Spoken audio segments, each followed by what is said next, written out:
This is a short video to show you the foreign exchange gain or loss in version 8 and beyond. In order to show Forex gain or loss, you need to set two parameters. One is that you need to have a choral accounting system, which I've set to yes. Secondly, you need to make sure that one of your vendors is an importer. So I have selected vendor 1 as an importer. So it is yes. Okay. As an importer, vendor 1 will be quoting me on foreign currency because it's supposed to be a foreign vendor as opposed to vendor 2, which is a local vendor. Vendor 2 will quote me obviously using local currency. So what are my currencies? At this point, I have used a Southeast Asia game. So if you look at my currency, my local currency is in Singapore dollar, and my current foreign currency is in US dollar. Okay. So with that simple setup, I'm ready to show the MonsoonSIM, the foreign gain or loss. I'm going to run the game. I'm going to stop on day 15. So first thing first is I like to show is get a location.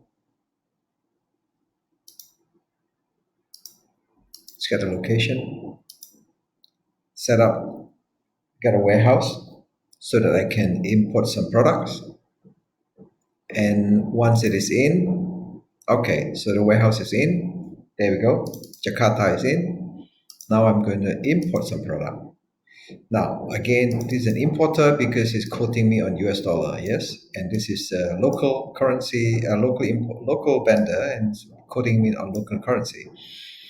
Now, it's up to the player to choose. Now, in order to show the concept, now I need to buy from vendor 1. I'm going to buy 100,000 worth of apple juice, and I'm going to use credit purchase.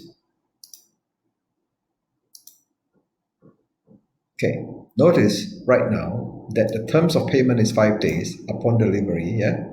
And I'm owing vendor 1 $704,800 US dollar. That's how much I owe him. So now if I look at my transaction, I'm waiting for the goods to be arrived and make a note of this number 704,800. Okay. In fact, I'm going to just write it down here. So I owe this much money.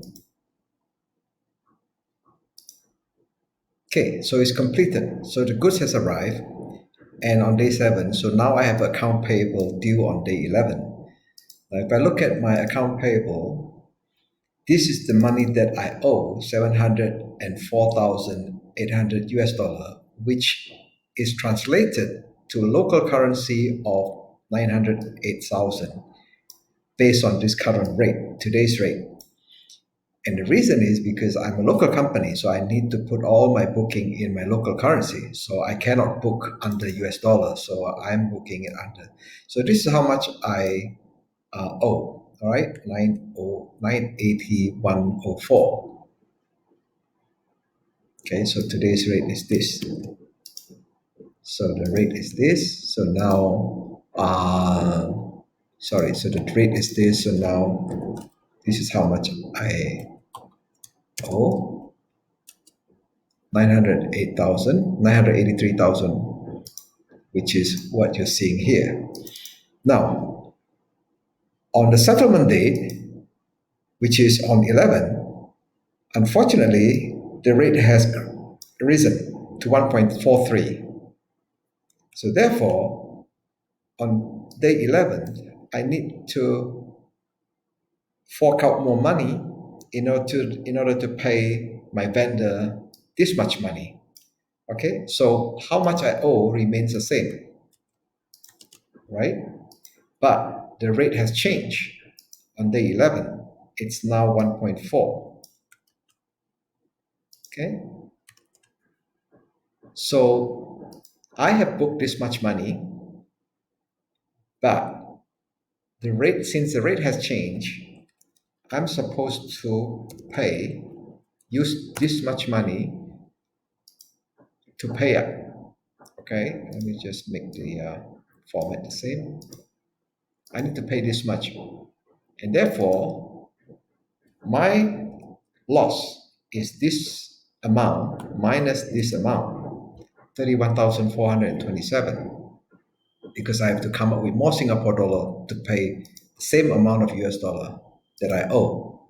So if you look at my profit and loss, you should see I have this much loss on Forex, 31,427, which is this amount. Okay, so hopefully that is clear for you.